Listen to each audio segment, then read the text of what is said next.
আসসালামু আলাইকুম। আশা করি সবাই ভালো আছেন। আলহামদুলিল্লাহ আমিও ভালো আছি। তো আজকে আপনাদেরকে এমন একটি টিপস শিখিয়ে দিব যার মাধ্যমে আপনারা এক ক্লিকে একটি বিকাশ অ্যাকাউন্ট ক্রিয়েট করবেন। তো চলুন বিকাশ অ্যাকাউন্ট কিভাবে খুলতে হয়। প্রথমে আমরা আমাদের প্লে স্টোরে চলে যাব। প্লে স্টোরে গিয়ে লিখবো আমরা বিকাশ লিখে বিকাশটি ডাউনলোড করে নিব। তো আমি আমার বিকাশটি ডাউনলোড করে নিয়েছি, এখন ওপেন করব। ওপেন করার সাথে সাথে এমন একটি ইন্টারফেস চলে আসবে যেখানে অ্যালাউ থাকবে, অ্যালাউতে ক্লিক করে দিব। আবারও অ্যালাউতে ক্লিক করব। তো আমরা যতবার পারমিশন চাইবো আমরা পারমিশনটা দিয়ে দিব, অ্যালাউ করে দেন। পারমিশন দেওয়া শেষ হয়ে গেলে এমন একটি ইন্টারফেস আসবে যেখানে আমরা পরবর্তীতে ক্লিক করব। পরবর্তীতে ক্লিক করার পর আমরা এখান থেকে লগ ইন অ্যান্ড রেজিস্ট্রেশনে ক্লিক করব। যেহেতু আমরা নতুন ক্রিয়েট করব তাই আমরা এটাতে ক্লিক করব। তাই আমি আমার রেজিস্ট্রেশনে ক্লিক করতেছি।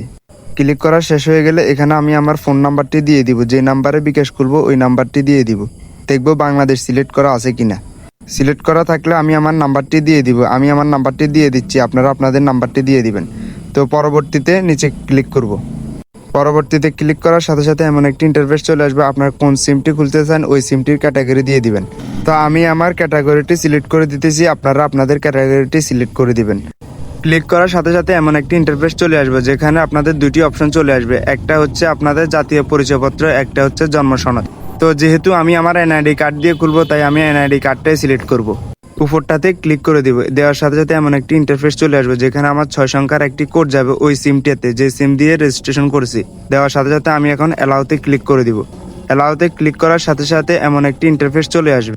এখানে বিকাশ থেকে আপনাদের শর্ত নিয়মানি বলা থাকবে, তো এটা পড়া লাগবে না, আপনারা নেক্সটে ক্লিক করে দিবেন। নিচের পরবর্তীতে ক্লিক করব। তো আমি আমার ফোনটিকে এভাবে নিয়ে নিব, কেননা আমি আমার জাতীয় পরিচয়পত্র দিয়ে ছবি তুলব, তাই এনআইডি কার্ডটা আমার সাথে থাকবে। আপনারা আপনাদের এনআইডি কার্ডে সাথে রাখবেন, কেননা এনআইডি কার্ড দিয়ে আপনার বিকাশ অ্যাকাউন্ট খোলা হবে। তো নিচের পরবর্তীতে ক্লিক করব। নিচের পরবর্তীতে ক্লিক করার সাথে সাথে এমন একটি ইন্টারফেস চাইব যেখানে অ্যালাউ করে দিবেন। অ্যালাউ করার সাথে সাথে আপনাদের জাতীয় পরিচয়পত্রের সামনের যে ছবিটা আছে ওই ছবিটাকে একটা স্ক্রিনশট দিয়ে নেবেন। যখন আপনারা ছবিটা তুলে নেবেন তখন এখানে ওকে চাইবে। তো আপনাদের পরবর্তীতে আবার দেখবেন দেন পিছনে যে সাইডটি আছে আপনাদের এনআইডি কার্ডের, সেই পিছনের সাইডটিকে এখানে একটি ছবি তুলে দিবেন। দেওয়ার সাথে সাথে আপনাদের দেখবেন দেন নেক্সট বাটনটি আসবে, ওখানে ক্লিক করে দিবেন। দেওয়ার সাথে সাথে আপনারা এখন আপনাদের ক্যাটাগরি সিলেক্ট করে নেবেন। দেওয়ার পরে এখানে আপনাদের লেখা থাকবে আয়ের উৎস কোনটি। আপনি যদি ব্যবসায়িকটি ক্লিক করবেন। যে ক্যাটাগরির ওই ক্যাটাগরিটাই সিলেক্ট করবেন। তো এখানে আপনি আপনার আনুমানিক আয়টা দিয়ে দিবেন, আপনি কত টাকা লেনদেন করবেন বা যে কোনো একটি ক্লিক করবেন। যে কোনো একটি ক্লিক করলে এমন একটি ইন্টারফেস চলে আসবে, আপনারা এখানে আপনাদের ক্যাটাগরি অনুযায়ী আপনারা ওইটাই সিলেক্ট করে দিবেন। তা আমি আমার ক্যাটাগরি অনুযায়ী সিলেক্ট করছি। সব ইনফরমেশন দেওয়ার সাথে সাথে পরবর্তীতে ক্লিক করবেন।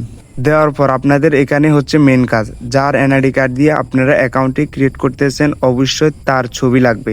ছবি দেওয়ার পর এখানে পরবর্তীতে ক্লিক করবেন। ক্লিক করার পর এমন একটি ইন্টারফেস চলে আসবে যেখানে লেখা থাকবে সকলভাবে তথ্য ভেরিফিকেশন করা হচ্ছে। তা আমার এখানে চলে আসছে একটি মেসেজ যেখানে লেখা আছে নতুন পিন সেট করুন। নিচে লেখা আছে নতুন পিন সেট করুন, ওখানে আপনারা ক্লিক করবেন। ক্লিক করার সাথে সাথে আমি আমার একটি নতুন পিন দিয়ে দিব। পিন সেট করার পর এখানে দেখবেন একটি ভেরিফিকেশন কোড আসবে, এখানে অ্যালাউ করে দিবেন। অ্যালাউ করার সাথে সাথে দেখবেন এমন একটি ইন্টারফেস চলে আসবে যেখানে আপনারা আপনাদের পাসওয়ার্ডটি আবার দিয়ে দিবেন। তা আমি আমার পাসওয়ার্ডটি দিয়ে দিতেছি, আপনারা দেখেন। দেওয়ার সাথে সাথে আপনাদের অ্যাকাউন্টটি ক্রিয়েট করা হয়ে গেছে। এবার আপনারা বিকাশ অ্যাকাউন্টটি লগ ইন করে নেন।